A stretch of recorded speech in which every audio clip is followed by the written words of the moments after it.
Let's open our Bible in the book of Daniel. Daniel chapter 11. 11:32.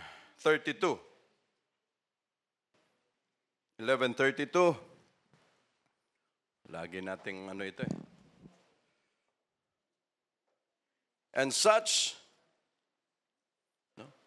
as do wickedly against the covenant shall he corrupt by flatteries. But the people that don't know their God shall be strong and do exploits.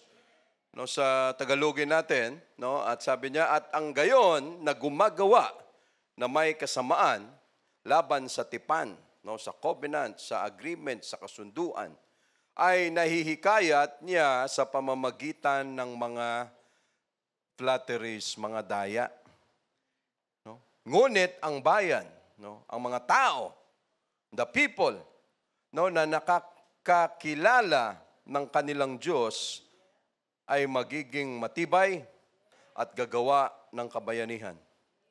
Exploits, yung mga bagay na beyond ordinary, ang kayang gawin ng isang tao na kilala niya ang kanyang Diyos at yung Diyos na yan ay nagpapakita sa kanya ng dahil kilala niya, so makakagawa ang Diyos na ito, at ang kanyang mga gagawin ay beyond the ordinary, hindi lang laging yung mediocre o normal lang, beyond sa hindi akalain ng tao, at madalas ang tawag na natin dyan, mga miracles na. Grabe, ba't nangyari yun? Beyond our power. So we pray, Lord, thank you, Jesus, for this privilege that you've given us. Thank you so much, Lord, for the strength, for the good health, for the healing, for your guidance and protection, and for the weather today. Lord, thank you so much, Lord Jesus. Bless your word. Lord, we believe na marami kang yung mga kabataan dyan sa labas ay mamaya makarating sila ulit, Lord Jesus. Bless them, Lord. Give them the Holy Ghost, Lord Jesus. Have mercy upon them. At yung Holy Ghost na matanggap nila ay magkaroon ng lasa at ibigin nila ang Holy Ghost, Lord Jesus. Lord, be with them. Samahan mo, Jesus, ang araw na ito. We love you, Lord. In Jesus' name, amen.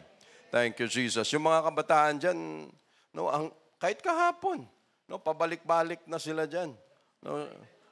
Sinasabi lang nila dito sa compound, bukas na lang kayo bumalik.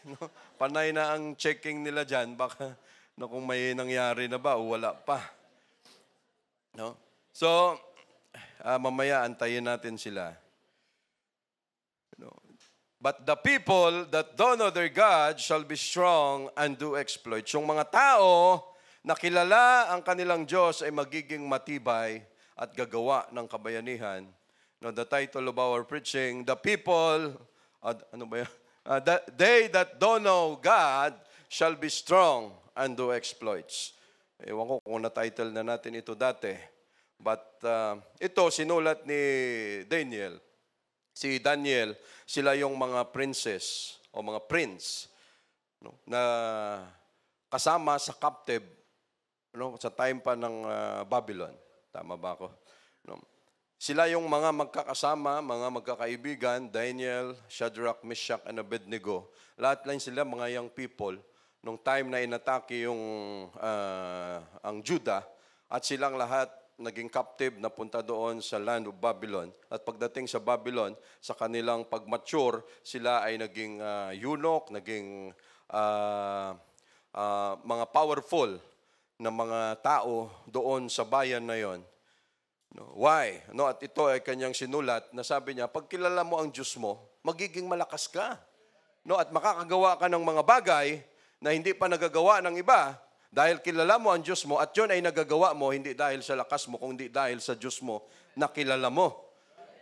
Kaya ito na isulat ni Daniel, dahil nung time nila, ibig sabihin mga kapatid, sa atin, mga young people, junior singles, basta yung mga nasa age pa na talagang ang kailangan nurturing, hindi torturing.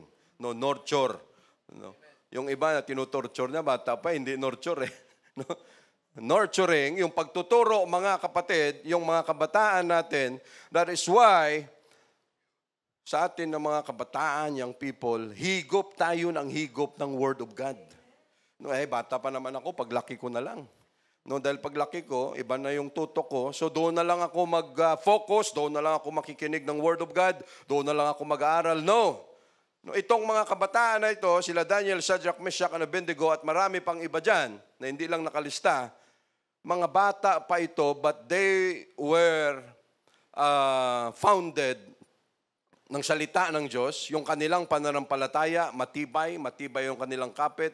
Kahit doon na sila sa ibang bayan, anong nangyari? Hindi sila bumigay.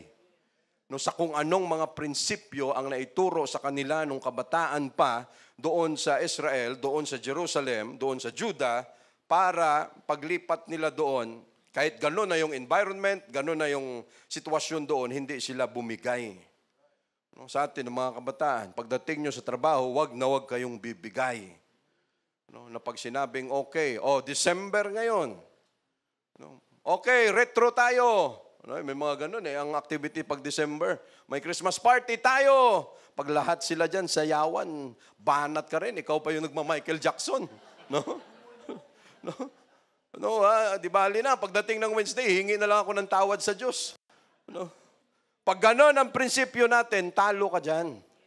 Hindi every time, pag lapit natin sa Diyos, lagi tayong humihingi ng patawad o kapatawaran. Dapat every time we come to God, ang dala natin victories. Yung binibida natin, Lord, talaga namang nakipaglaban ako sa opisina, pero hindi ako bumigay because I am loaded with your word. At sa salita na yon, doon ako kumapit, kaya hindi ako bumigay. Ugaliin na natin yan. Ay, Lord, talagang nakapagtimpi ako ng gusto. Lord, sorry, nakabitaw lang ako ng kunting mura. Huwag naman ganun. Isang mura lang, Lord. Kahapon kasi dalawa . Wag ganun.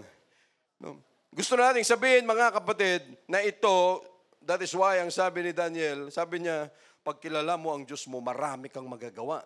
Pag kilala mo ang Diyos mo, magiging matibay ka. Sila kilala.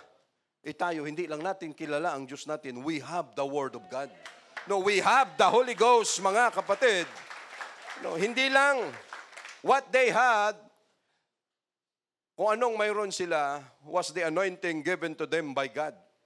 Dahil sa kanilang tiwala sa Diyos, at sa tiwala na yan, ang Diyos sinasamahan sila sa kung anong kanilang gagawin. Ibig sabihin, ina-anoint ng Diyos ang kanilang ginagawa, sinasamahan ng Diyos, kaya nagpa-prosper, nagiging victorious yung kanilang mga ginagawa dyan dahil sinasamahan ng Diyos. How much more sa atin ngayon, mga kapatid, na mayroon pa tayong Holy Ghost. Ang sabi sa Word of God, the people that don't know their God shall be strong and do exploits. Hindi ka magiging matibay kung wala kang haharapin na sitwasyon. Kung wala kang experience sa buhay na kailangang atupagin at harapin. Hindi tayo magiging matibay sa paglilingkod natin sa Diyos. Simple lang. Gusto mong maging matibay physically, maglakad-lakad ka.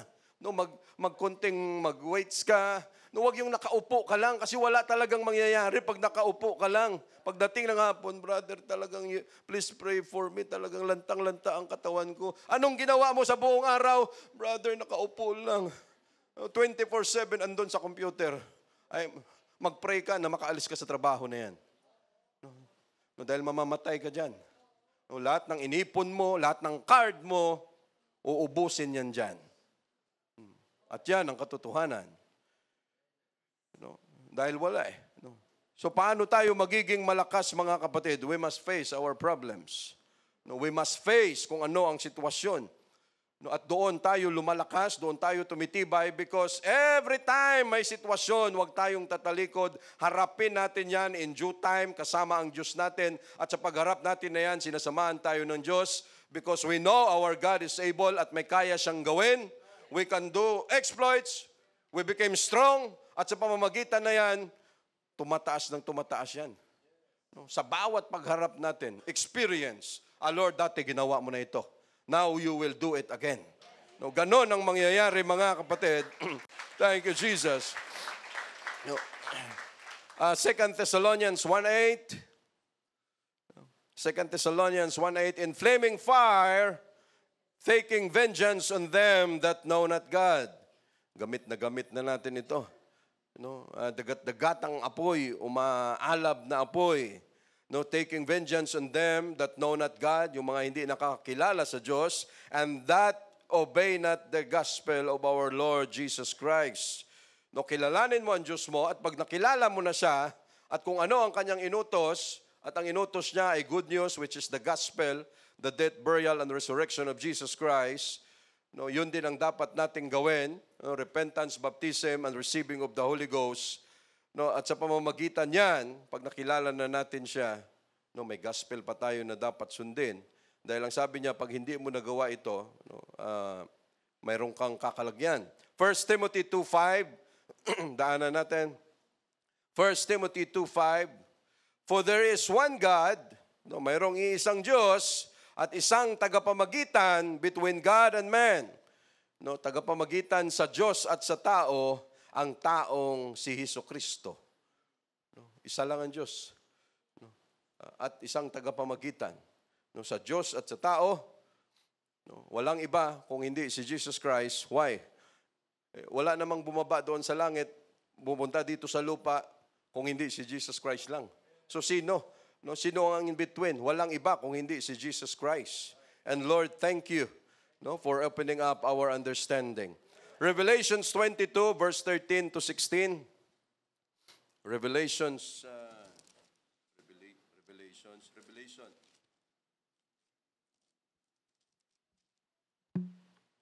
22, verse 13 muna.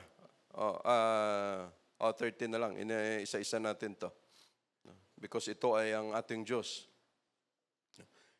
I am Alpha and Omega, the beginning and the end, the first and the last. No, ako ang Alpha, Omega, ako ang simula at ang katapusan, ang dulo, ang una at ang huli. No, pagdating sa 14, blessed are they that do His commandments, that they may have right to the tree of life and may enter in through the gates into the city. For without are dogs, sorcerers, whoremongers, murderers, idolaters, and whosoever loveth and maketh a lie. No, sinama pa talaga dito ang yung gumagawa ng pagsisinungaling. No, kasi ang laki ng damage niyan, yung pagsisinungaling. Verse 16, I have sent, Jesus, no, ito kasing revelation, no, ano na ito dito na tayo sa pinakadulo ng Bible natin.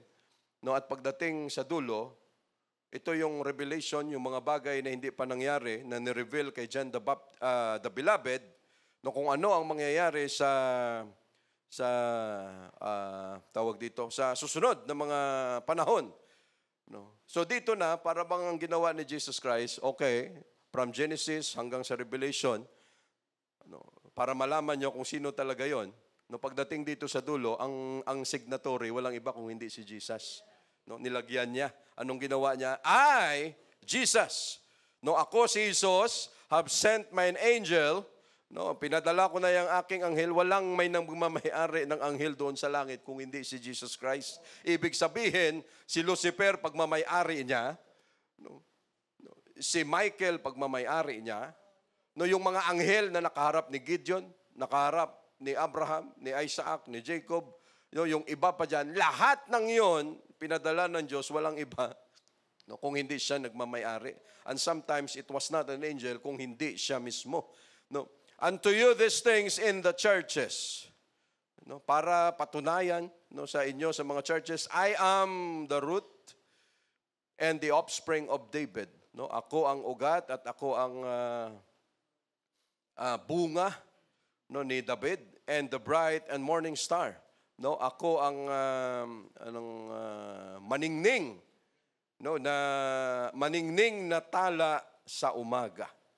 No, at sa verse 20, he which testifieth this thing saith, surely I come quickly. Amen. So even so, come Lord Jesus Christ. Unang-una mga kapatid, we are so thankful to Jesus for again giving us this understanding. He opened up our understanding kung sino si Jesus Christ, kung siya ba ay tunay na Diyos o hindi. No, but again, hindi sapat na kilala lang natin ang Diyos natin sa pangalan niya. Hindi sasapat na, oh brother, alam ko naman. Sus, ang tagal na namin pinag-aralan niyan kay Brother Roland.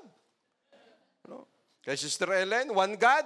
Matagal na yan namin pinag-aralan. Sawang-sawa na ako dyan, brother. But it is not enough na malaman lang natin kung ano ang pangalan ng Diyos and His name is Jesus. Hindi sapat na malaman lang natin na ang Diyos natin ay iisa. No, hindi yan lahat sapat, mga kapatid. We must know Him. Sino ba siya? Ano ba siya? May magagawa ba siya sa buhay natin o wala? Ano ang influence niya sa atin? Ano ang mga responsibilities din natin sa Kanya? Pag nakilala na natin siya, marami sa atin, lumaki hanggang tumanda, at lahat naman tayo may nanay at tatay. Pero marami dyan, marami sa atin lumaki na hindi ang nagpalaki ang nanay at tatay natin. No? Maraming ganun. Lumaki ka sa tiyahin, lumaki ka sa kung kani-kaninong guardian. But dahil sa maraming mga sitwasyon na nangyari dati, nung pinanganak ka, naghiwalay nanay tatay mo, nung pinanganak ka, hindi pa handa yung nanay mo na ipanganak ka, pero gumawa siya. No?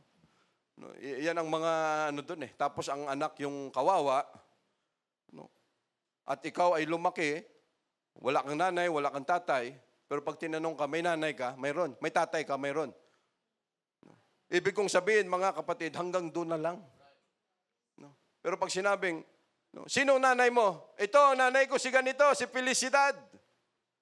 Felicidad, pangalan ni mama eh. Sinong lolo mo? Si Filimon. Sino ang lola mo? Si Felicita.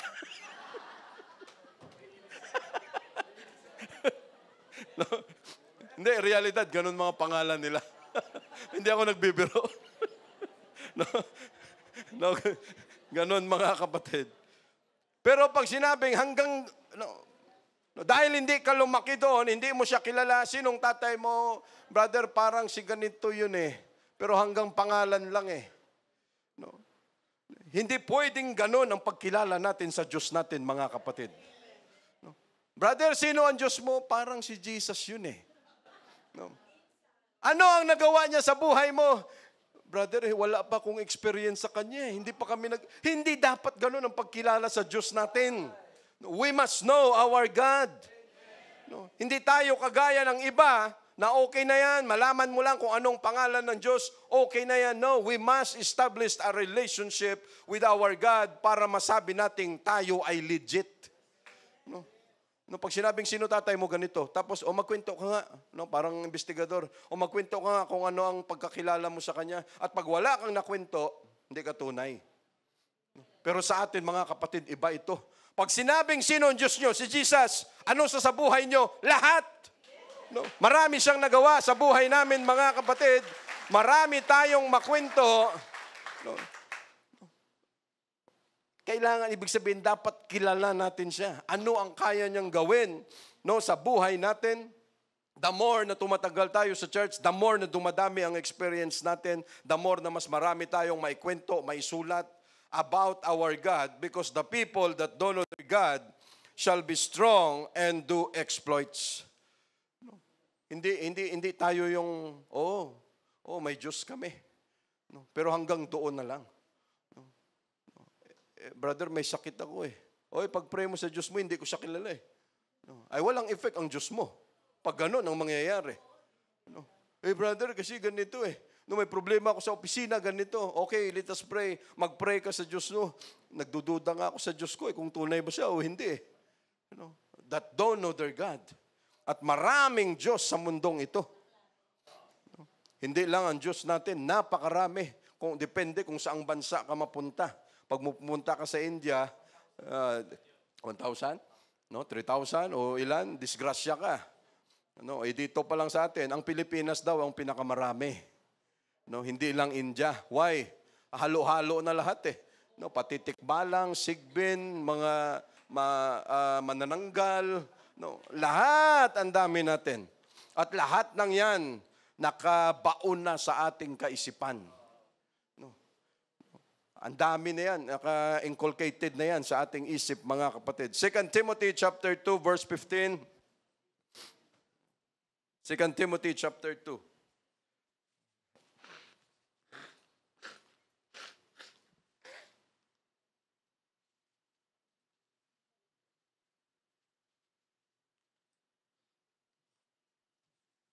Kunting abala lang sa, sige lang. 2 Timothy, so ito ang dapat gawin, mga kapatid. Sabi ni Paul kay Timothy, study, tingnan ko nga, to show thyself approved unto God. Sabi niya, pag sumikapan mong humarap na subok sa Diyos, napatunayan, approved. Sabi niya, a workman that needed not to be ashamed, rightly dividing the word of truth. Manggagawang walang anumang ikahihiya na gumagamit na matuwid ng salita ng katotohanan. Yan ang kanyang Tagalog. Yan ang advice ni Paul kay Timothy. Danang nga.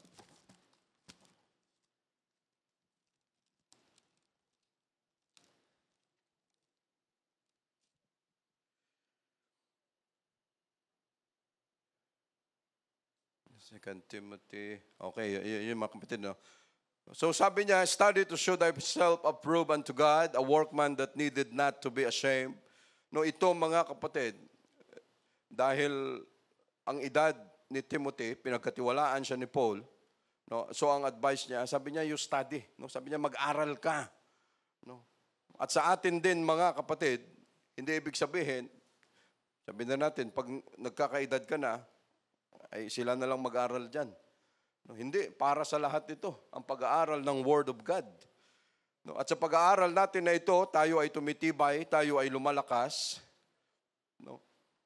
At sabi niya, para hindi ka mahiya, ikaw ay laborer, manggagawa, ibig sabihin, huwag tayong maging tamad sa pag-aaral natin ng Word of God.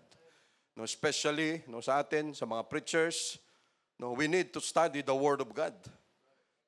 May usapan na kami yan.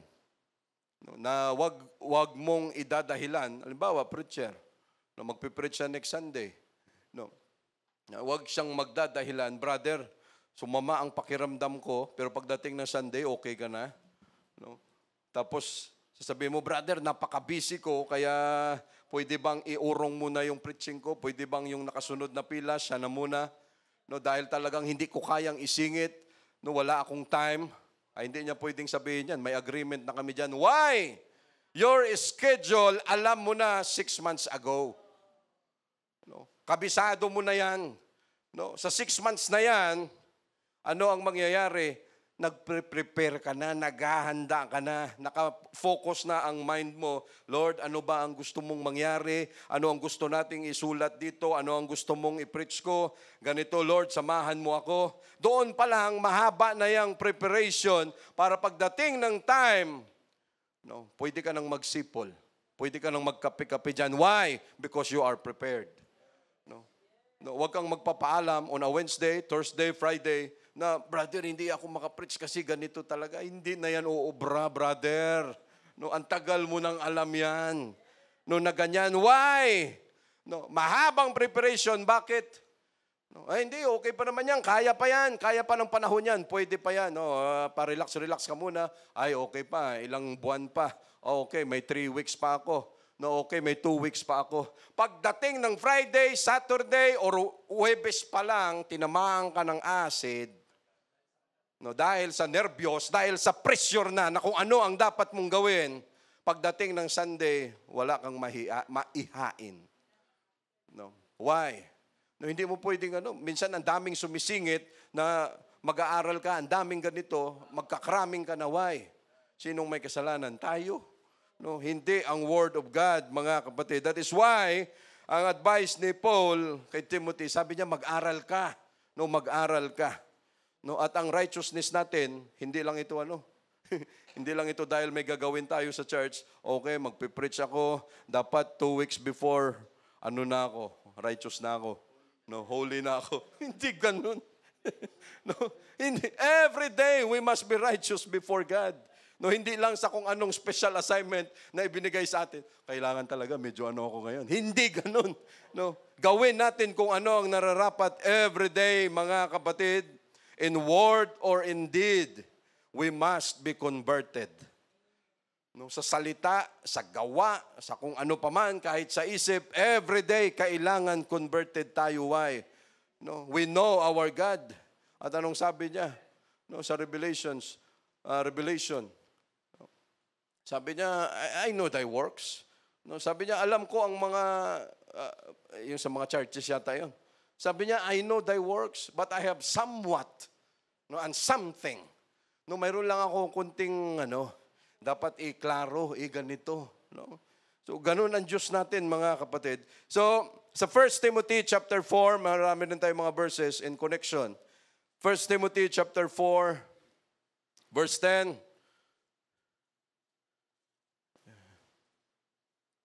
Now, therefore, we both labor. No, pareho tayong nagsusumikap, nagsisipagal, no, nagsisikap and suffer reproach, no, mga disapproval, mga rebuke, because we trust in the living God. No, sabi niya, bilang tayo na naglilingkod sa Diyos, sabi niya, nakakaranas tayo niyan, no, ng mga bagay na yan, dahil no, tayo ay may pag-asa sa Diyos na buhay, who is the Savior of all men, especially of those that believe. No? Ano sabi niya? Who is the Savior ng lahat ng sangkatauhan, sabi niya, lalo na doon sa mga naniniwala sa Kanya. No, these things command and teach. Sabi niya, mga bagay na ito, iutos mo at ituro mo. Verse 12, let no man despise the youth, but be thou an example of the believers.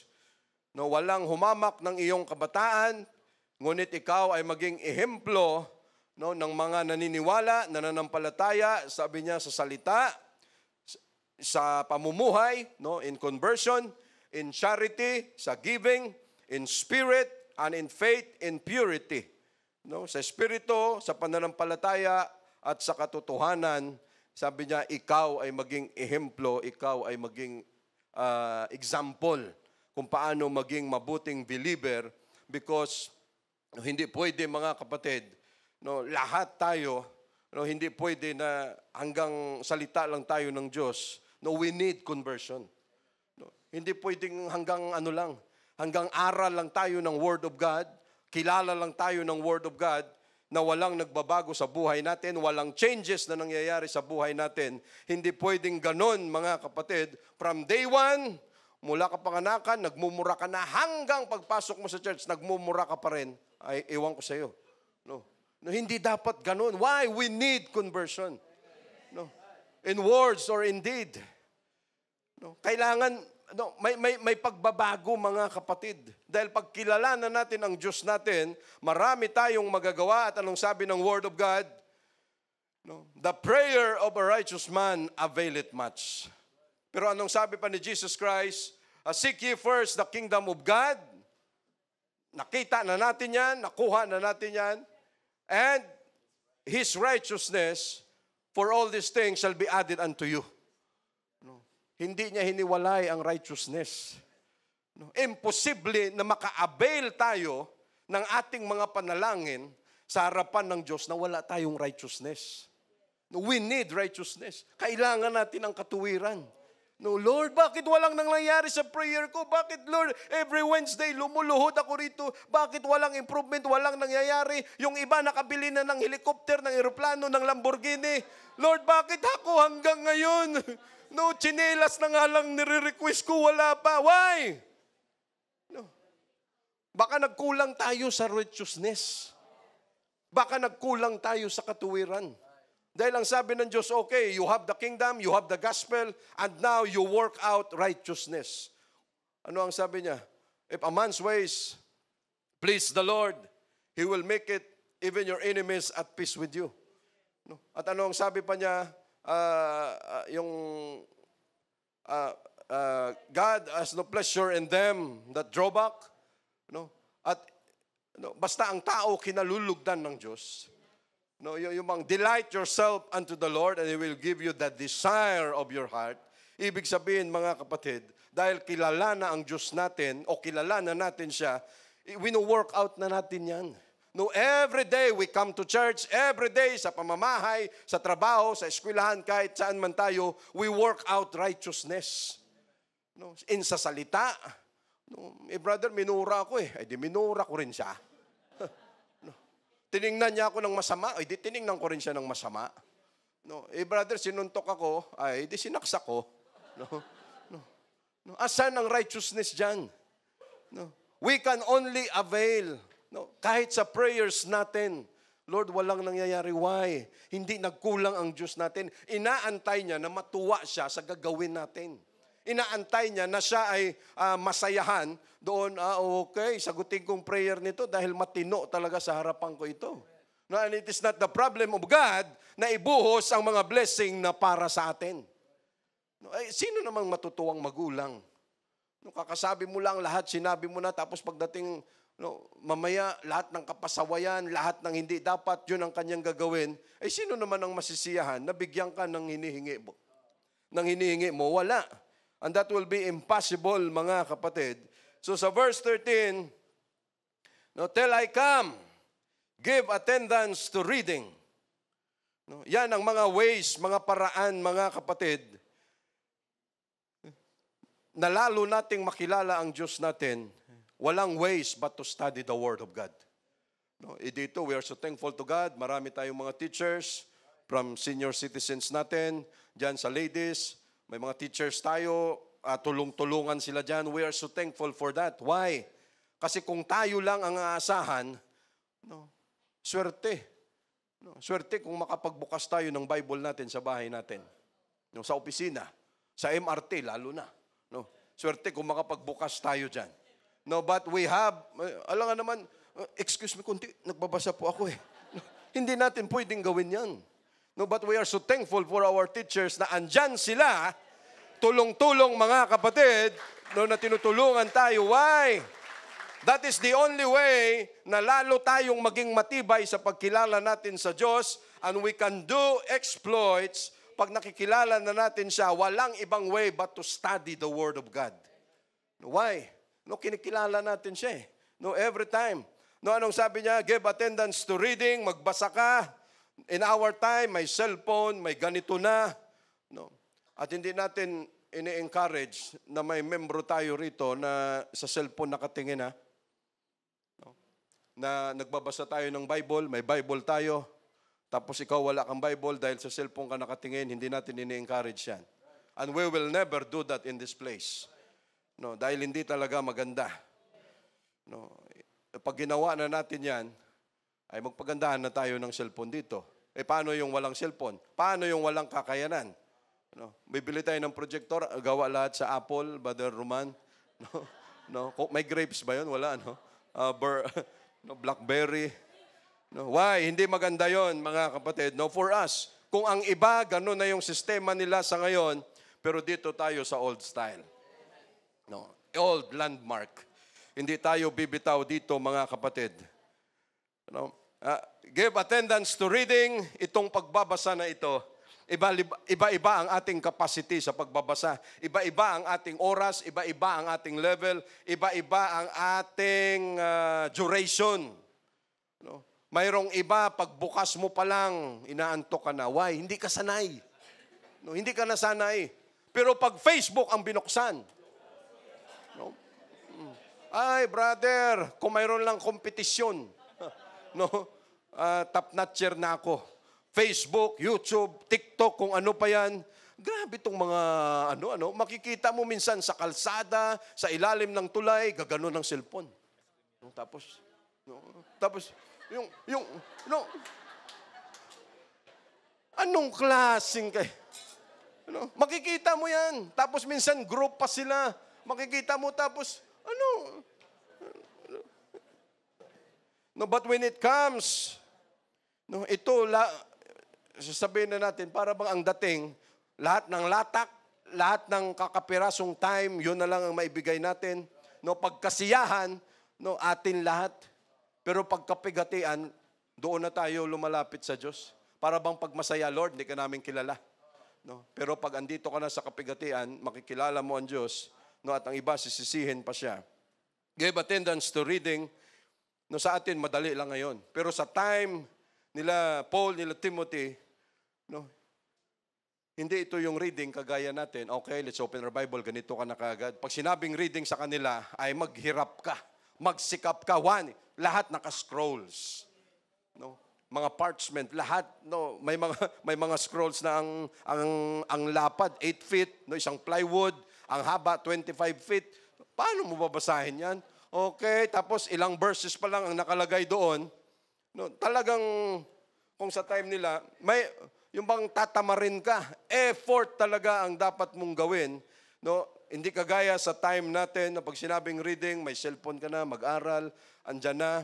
Dati kami, naranasan pa namin, pag mayroon kang kailangan, punta ka sa National Library, punta ka sa City Library, punta ka sa School Library.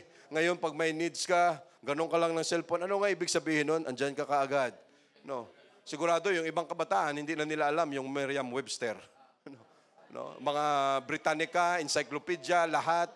No. Hindi nyo na naabutan yan. No, dati, pag mayroon kang ganun, sikat ang pamamahay mo, no, ilang volumes yan, ibig sabihin, mayaman ka. No? No? Grabe, mayroon sila niyan. Tapos, papakita doon, nagbabasa pa talaga. No? No? Mga, no, to exhortation, to doctrine, no, pagpapalakas sa doktrina, mga kautusan, neglect not the gift that is in thee, which was given thee by prophecy, with the laying on of the hands of the presbytery. No, bishop, elder, deacon, meditate upon these things. Sabi niya, muni-munihin mo yan. No, yung salita ng Diyos na yan. No, upon these things, give thyself wholly to them, that thy profiting may appear to all. Take heed unto thyself, no, magbantay, mag-ingat, and unto the doctrine, continue in them. No, magpatuloy ka dyan sa mga kautusan na yan, mga katuruan. For in doing this, thou shalt both save thyself, maliligtas mo ang iyong sarili. At sabi niya, and them that hear thee. Pati yung mga tao na nakikinig sa iyo. So we say, praise the Lord. We need to study the Word of God. We need to know our God. Become familiar sa mga actions ng Diyos natin. Dahil dito, mga kapatid, nakikilala natin siya. No? And when we study, we give time to read. We give time to listen. We give time to understand kung ano yung mga binasa natin. Ang taong puro reklamo at laging takot, hindi kilala ang Diyos niya. No? Lagi kang reklamador, no? Lagi kang may reklamo, lagi kang takot. No? Sigurado, hindi mo kilala ang Diyos mo na pinaglilingkuran. No? 1 taon, 2 taon pa lang tayo dito sa church, kahit kulang pa tayo ng experience sa Diyos, pero dahil sa pakikinig natin ng salita ng Diyos, sasapat na yan para makilala natin ang Diyos at magamit natin ang mga experience na yan para tayo ay maging matibay sa paglilingkod sa Kanya. For 40 years, no, anong ginawa ng mga Israelites? Puro reklamo, puro, tawag dito, mga murmuring na yan. Why? Hindi nila kilala ang Diyos nila. No? Kahit ang Diyos nagpapakilala sa kanila for 40 years, puro reklamo pa rin sila. Why? Nasanay sila na walang Diyos. No? Kung ano lang ang kanilang gustong gawin. And they have no time to study because they were slaves in Egypt. No? Walang magtuturo lahat. No? So ano ang effect ng isang taong walang Diyos? Yan, reklamador sa buhay, walang rules, wala kahit ano. Bahala ka kung ano ang kanyang dapat gawin. We may not, no, hindi man tayo mga slaves, mga kapatid, physically. No, but we can be slaves, no, sa trabaho natin. No, we can be slaves sa cellphone natin. No, yung mga kapatiran, mga kabataan natin, no, sana, no, yung mga kabataan natin, mapuputol na yung ugat, anong puwak, alam mo yung puwak? No? Ano, litid ba yun? No? Mapuputol na yung litid ng nanay, tatay natin kakasigaw. Anak, yung pinggan, yung plato, that was yesterday. No? 3 araw na yan, mabuti may pinggan pa kayo. No? Huwag nating, hindi dapat, naririnig natin dito na yan, ang mga magulang natin, mapuputol na yung sa kakasigaw. Nay, mamaya na yan, Nay. No? Kayo ng mga kabataan, hindi nyo alam na kayo ay alipin na ng cellphone na yan. No? Alipin na tayo ng trabaho, ng kung ano pa mang mga bagay, no, hindi natin napapansin. No, trabaho, karir, negosyo, social media na yan, and we have no more time to study the Word of God. Because we have no way, mga kapatid, para makilala ang Diyos natin but to study His Word. No, ano ang sabi niya? No, why are you so fearful? No, bakit kayo matatakutin? Sabi niya, you believe in God, believe also in me. No, sabi niya, huwag kayong matakot. Why? Kung hindi natin siya kilala, ganun ang mangyayari. Laging takot ang mararamdaman natin sa Kanya. Pero every time we study the Word of God, no, ito ay, may mga pag-aaral ito, na ang tao, every time siya nagbabasa ng Bible, nag-aaral siya ng salita ng Diyos, yung dating siya, naiiba. No, ang ibig kong sabihin, yung dating siyang matatakutin, nawawala yun. Why? Dahil sa kakababad niya sa salita ng Diyos, ang nangingibabaw na ngayon, ay ganito pala yung Diyos na yan.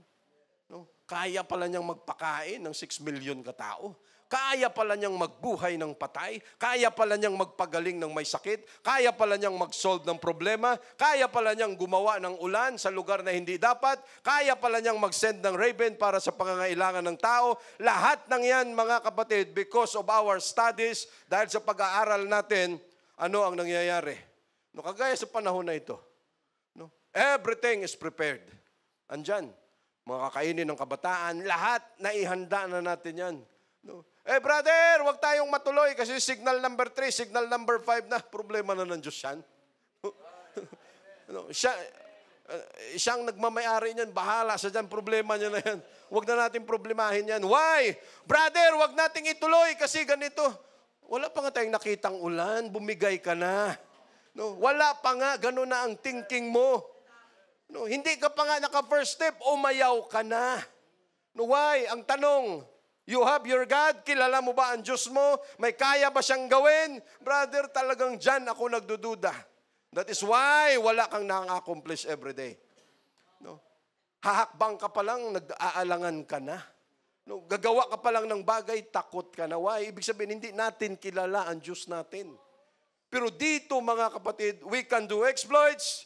No, kaya natin, dahil sa pagkilala natin sa Diyos at ano ang nangyayari. Kitang-kita natin, ang Diyos, hindi man natin siya ganon kilala pa talaga. Pero sa alam natin, dahil sa pag-aaral natin dyan, salita ng Diyos, alam natin na marami siyang nagagawa. No, sa buhay natin, mga kapatid, we have seen it. No? We have seen it so many times. No, Lord, kaya mo ito. No? Kaya mo itong gawin. No? No? Mayroong ang nakwento dyan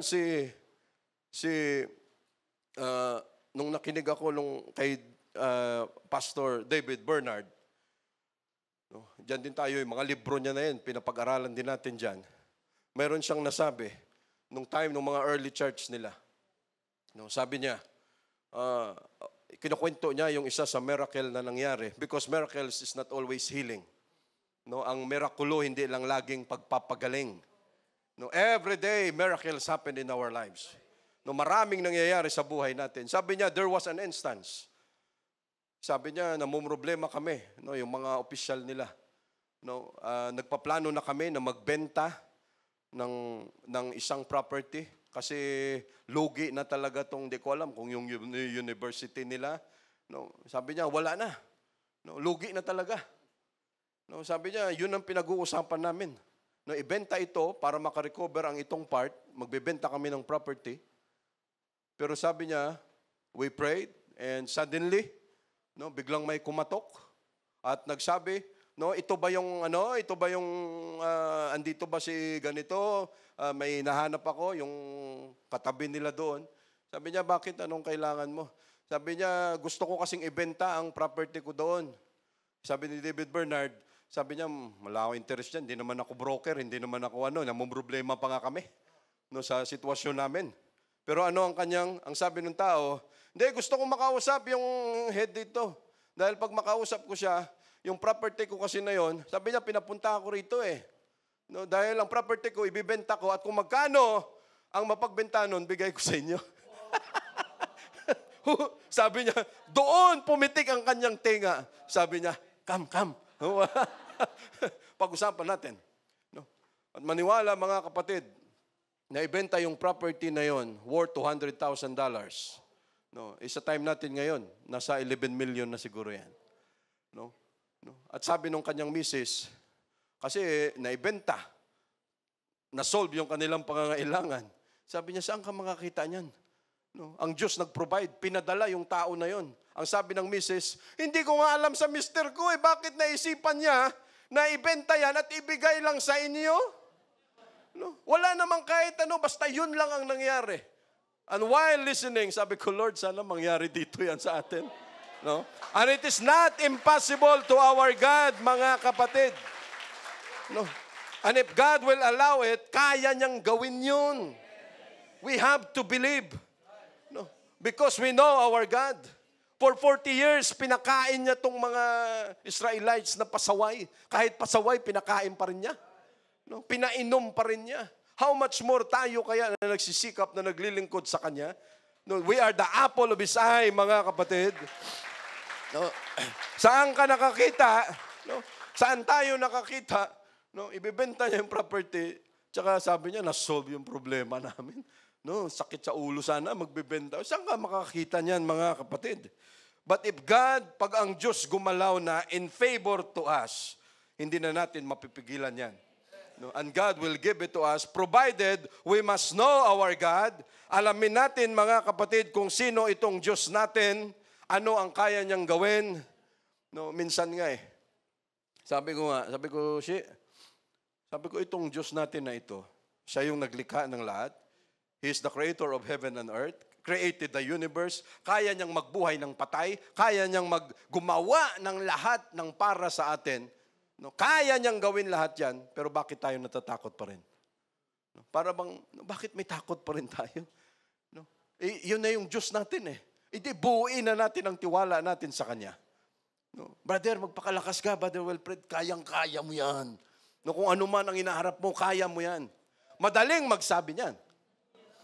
Pero pag yan, involved ka na, pag pamilya mo involved na, umiiba yung emosyon na ito. It is easy to say, brother, kaya mo yan, we will pray for you, kayang-kaya mo yan, brother. Pero pag ikaw ang tinamaan, doon mo malalaman kung tumaas na ba ang pananampalataya natin sa Diyos, kung tumaas na ba ang pagkilala natin sa Diyos o hindi pa. Ganon ang mangyayari, mga kapatid. Say, praise the Lord. Hindi tayo maging alipin dapat na wala na tayong oras sa pag-aaral ng Word of God. Sa kung ano man ang sa paligid natin, hindi tayo maging alipin. Para wala na tayong time to study the Word of God, mga kapatid. We must always find a time to study the Word of God. Huwag tayong umasa lang dito sa pulpit. Huwag tayong umasa lang pagdating ng Sunday sa mga klase natin. Why? Every day we must study the Word of God. Kahit paunti-unti lang. Hindi pwedeng wala tayong pag-aaral sa Word of God, sa mga salita niya. Why? Doon tayo tumitibay. They that don't know their God. At walang ibang way kung hindi mag-aral ng kanyang salita. Why? Just imagine. Kung wala ng Word of God ang church na ito, kung wala tayong mga Sunday schools dyan, lahat hindi sasapat ang salita na nandito sa pulpit. Sigurado ako, ngayon pa lang, marami nang inaantok wala ba? No? Why, mga kapatid? Ganun lang ang ating atensyon na yung span. Yung kaya, 15, 10, 20 minutes, yun lang ang kaya natin. And after that, wala na. Mamaya pag ganun, gigisingin mo na naman sarili mo. In our church, mga kapatid, every time, ito yung sinisikap natin. Brother, kaya mo yan, maging matibay ka. Brother, may dinadaanan ako sa mga new converts natin. Brother, sister, ganito sitwasyon ko. Hindi, magpatuloy ka lang. Why? We know our God. Napagdaanan na yan namin dati, nakakayanin mo yan. Kaya natin. Brother, wala na No, andyan na yung offering bag. No, no. Tapos, no, Lord, sa pinakalalim ko talaga ibibigay ito kasi tutunog. No? Kaysa sa wala akong ilagay. No, and we are so thankful for this church. This church, ang simbahan natin ay napaka-supportive na church. No, a giving church. No, without question, ganun ang naituro sa atin mga kapatid. And we are so thankful to Jesus. No. Pagdaan pa lang dyan, no, why? No, yung mga bagay na ito, parte pa yan kung gaano natin kakilala ang Diyos natin. No, kung hindi natin siya kakilala, hindi tayo bibitaw. Ang taong hindi kilala ang Diyos niya, kuripot yan. No. Prangkahan. Yung taong hindi kilala ang Diyos niya, kuripot yan. Why? Lagi mong iniisip na nawawalan ka. No, at kung ikaw kuripot, sigurado wala ka ring papasok. No, why? No, buti nga dito sa church natin no, hindi mawawala yung contribution. From time to time, nagko-contribute tayo. No, at buti hindi naman sinasabi dito, ikaw, base sa sweldo mo, ganito, limpak-limpak ka. Ikaw dito, walang ganyanan dito. No, according to the desire of our heart. No, yon ang ginagawa natin. Why? Pati yan, mga kapatid, yan ay testing and trial sa ating puso. No, minsan yung ganon. No, ano sabi ng Diyos? Okay, lahat ng nakuha nila doon sa Egypt, mga earrings, mga gold, mga silver, mga damit, okay, ngayon sabihin mo sa kanila, no, dalhin dito, i-offer nila kasi yun ang kailangan natin sa tabernacle na magawa ang aking templo para ang tabernacle para doon ako titira. No, sabi niya according to their heart. No, in-emphasize talaga diyan. So kung ano ang desire ng heart natin, yun na yun. No, and every time we do that, mayroong pag-aalangan, pero iba-iba ang structure, iba-iba ang church natin No, mayroong pagdaan ng offering ay talagang tuwan-tuwa. No, kasi Lord, para sa iyo ito. No, hindi ko lang alam kung yung ano ang opposite niyan. No, yung ganong bagay. Pero ang gusto nating sabihin, mga kapatid, kung kilala natin ang Diyos natin, wala na tayo sa punto na nagbibilang tayo kung ano ang mawawala sa atin. No, Lord, kung bibitawan ko ito, wala akong pamasahe mamaya. Subukan mo! Kasi klaro naman ang salita ng Diyos. And every time, ito mga kapatid, ay, pera-pera na naman si Brother Sam. Hindi ito tungkol dyan. No, this is the Word of God. No, this is my responsibility na gagawin. No, ito mga kapatid, why? No, dito tayo aasenso. Para ano ba to? Motivation na naman ang sinasabi ni Brother Sam. Nagiging motivational speaker na naman siya. Hindi ganon. No, na nagbitaw ka ng ganito, ang balik sa'yo, marami, hindi tayo ganito. No, ang tinuturo natin, yung total obedience to the Word of God, na dapat nating gawin, mga kapatid, para that way, matutunan natin, Lord, talagang kahit papano, nakikilala ka na namin. Dahil every time we do this, hindi ka nagpapabaya. No, marami na yan sa atin na mga nauna-una ng konti. Hindi na yan issue sa atin because many times, ito brother, para sa ganito to. Wala ka namang iniisip pero magugulat ka that God will send a raven for you. No. At sisiguraduhin ng Diyos, mga kapatid. No. Akala natin nakakalamang at papautang natin ng Diyos. Hindi. No, magugulat ka, brother, wala nang way Sa kamag-anak ko, wala namang mag-aabot sa akin. Sa trabaho ko, ito lang yung kaya. Sa kaibigan ko, wala naman. So kung ito ibibigay ko, wala nang babalik sa akin. Isip mo lang yan. God can do something. No, if we know our God, minsan doon ka pa naman ilalagay ng Diyos sa 50-50. No, Lord, wala na talagang solusyon. Wala na kung time, wala nang lahat, Lord, wala na, wala ka ng way. Isip mo lang yan. Pero up to the last minute, doon titingin ang Diyos sa reaction natin. Titingnan ko nga, talagang sasadyain ko, ibibitin ko ito. Titingnan ko kung may tiwala pa rin siya sa akin o wala na. Titingnan ko kung may pag-asa pa ito o wala na. No, dahil sa ganoong way ko lang makikita kung siya ba ay may tiwala sa akin. And sometimes, sasadyain ng Diyos na gano'n ang mangyari. No, talagang iipiting ka ng Diyos. No, Lord, wala pa rin . Pero hindi ibig sabihin niya na tumigil ka na sa pananampalataya sa Kanya. Hindi ibig sabihin niyan na hindi na natin siya kinakilala, but magugulat tayo mga kapatid na kaya palang gawin ng Diyos ng paraan. No, hindi ito motivational speaker. This is the Word. This is the Word of God. No, at pag ginawa natin ito mga kapatid, ang sabi ko nga kanina, yung church na ito, tinuruan tayo dito to become a giver. No, at parte yan, nagiging giver tayo. Why? Dahil nakikilala natin ang Diyos natin. At sa pagkilala natin sa Kanya, Lord, mayroon ka palang magagawa. Mayroon ka palang maipoprovide. May kaya ka palang gawin. And many times, mga kapatid, sa atin na nauna-una lang, again, matagal na nating na-observe yan. No? At sa doon, sa mga hindi pa, no? Kung open-minded ka naman, subukan natin ng Diyos, mga kapatid. Oo, subukan natin ng Diyos. No? Kasi hindi problema. Number 1, righteousness. No? Maging matino tayo sa harapan ng Diyos. Mag-aral tayo ng salita niya. No, yung bang wala yung every time na alam ko ikaw okay ka pero may kunting ano lang ako sa iyo eh. No, wag naman sanang ganun. Pag sinabi ng Diyos sa atin, okay ka, job well done. Pero wag nating dugtungan ng pero. Okay ka eh, pero may kunti lang problema. No. Dapat wag tayo diyan. Why? No. Itong sa tithes lang natin mga kapatid. No, again. No, dahil ba December na, Brother Sam? Walang usapang ganun. No, tanggalin natin sa isip yan natin. And every time, kaya mga kapatid, pasensya na kayo, no, every time, no, pag ako mismo mag-discuss ng about tithes na ito, para akong kinikilabutan. Why? No, dahil ayaw ko talaga, no, na yung pastor nagsasabi na about tithes, siguro kailangan naman ng pera, no? Hindi ganun, mga kapatid. No, and we are not afraid to teach about tithes. No, dahil Word of God ito. At ito, alam natin kung ano ang benepisyo nito. No, sa buhay natin, mga kapatid. Yun lang naman eh. No, and I know that all of us, our church, our tithes believer, nagbibigay tayo niyan.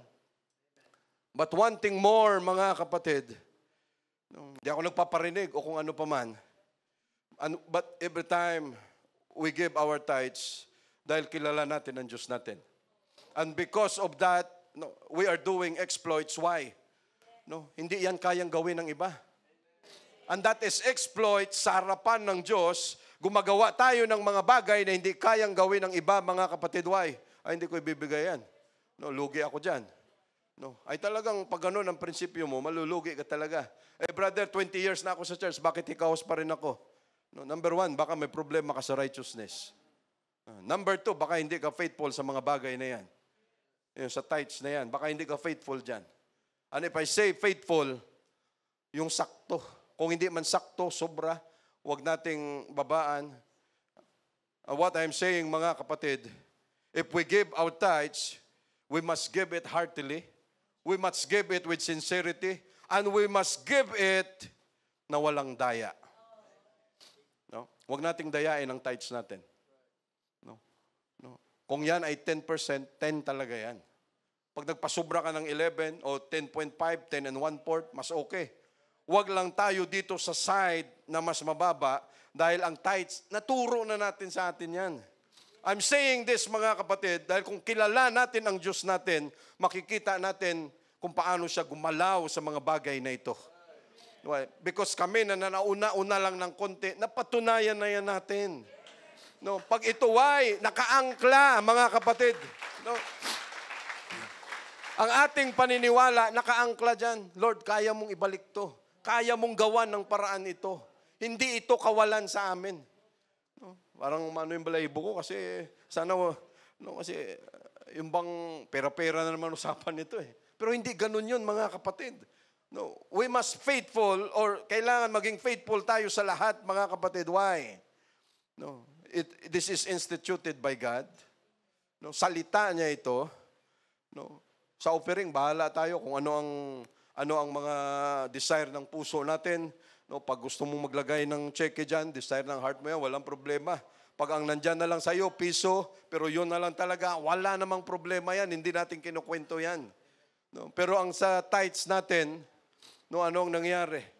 No, yung mga Israelites na pinagmamalaki nila ang Judah dahil sa binigay ng Diyos sa kanila kung gaano kaganda ang Judah, kung gaano kataba ang lupa. No, nakalimutan na nila kung anong dapat nilang gawin sa mga Levites. Anong ginawa ng Diyos? No, okay, paalisin ko kayo lahat sa Judah.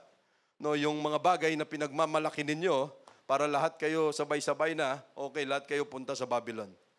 No, lahat ng pinagmamalaki na ubos, mga kapatid. No, and when it comes to our tithes, no, again, wag nating dadayain.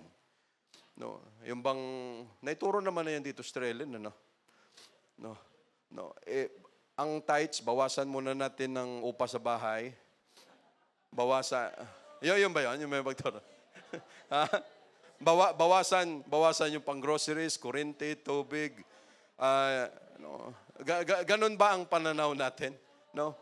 Tapos kung magkano yung matira, Lord, ngayon, ito lang No, depende na yan sa akin kung magkano lang. No. Importante, nagbigay ako ng tithes.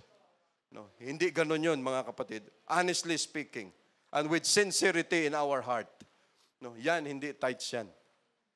No. Ibig sabihin, dinadaya natin ang Diyos natin. No. Oh, honestly speaking and frankly speaking, mga kapatid. No, hindi natin tinuturo to dahil sa pera-pera lang, sa amount lang, dahil December na naman. Wala, hindi ganun yun, mga kapatid. We are saying, kung ano ang nakalagay sa Word of God, yun ang sundin natin. Why? Para ang Diyos, wala siyang masingil sa atin. No, wala siyang masabi, I know thy love, I know thy works, but somewhat I have something. No, mayroon lang akong kunting diferensya. No. Why, mga kapatid? Kung hindi pa natin nagagawa ito, marami.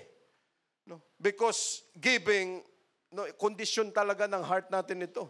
No, pwede akong magsabi kay Brother Wilfred, okay, ganito. No, ganito, magpalakas ka, ganito, ganyan. No, tapos, halimbawa, si Brother Wilfred may sakit, tapos medyo hirap. Brother, we will pray for you. Pero ni piso, wala kang inabot. Yan ang laman ng heart mo. No, no. Pwede kang mag-encourage lahat, pero you are not willing. No, hindi, ganun yun. No, kailangan magbitaw ka. Kailangan mag-ano ka, why? Ganun yun And someday, ano sabi niya, cast thy bread upon the waters, and many days you will find it.